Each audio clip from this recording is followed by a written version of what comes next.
গণভোট, জুলাই সনদ, আর কত?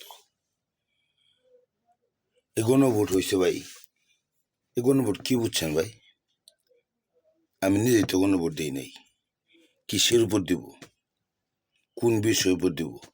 কয়টা জানি আমরা দেখছি হানা ভোট হয় একটা বিষয়ের উপরে।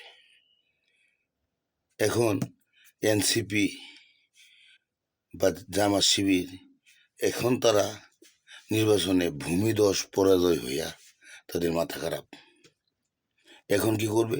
জুলাই সনদ বাস্তবায়ন করতেই হবে, হানা ভোট করতেই হবে। কে রে ভাই? কে চাইছে?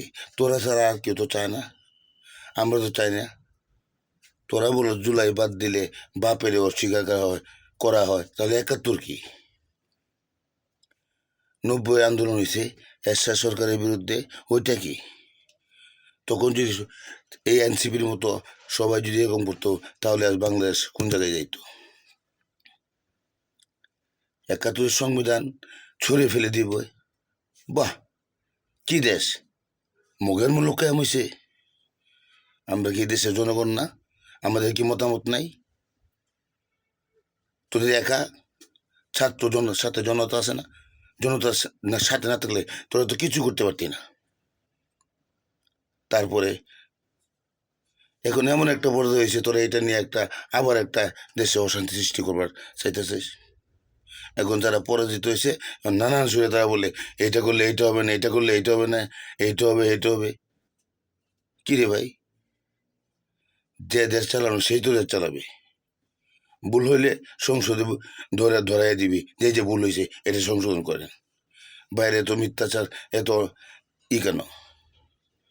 আর কোনো জুলাই হবে না, আর কোনো জুলাই বাংলাদেশে দরকার নেই। হানা ভোট কি? কিসের হানা ভোট? এখন হানা ভোট হবে জামাত শিবির বাংলাদেশে থাকবে কিনা এটা নিয়ে হানা ভোট হবে। এনসিবির বিচার হবে কিনা এটা নিয়ে হানা ভোট হবে।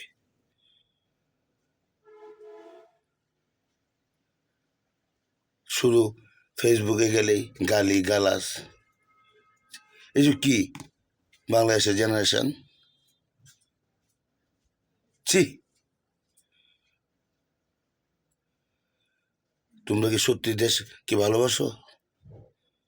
যদি দেশকে যদি ভালোই বাসতে হয়, আগে সত্য কথা বলো। ফেক আইডি দিয়ে নানান অপতথ্য প্রচার করে কোনো লাভ হবে না। আবার যারা ডাক দিতেছ না, ফুয়াদ, আরেকজন আছে, নাম বললাম না, এবার জনগণ রাখছে তোমাদের জন্য। মনে রেখো, বাংলাদেশ জিন্দাবাদ।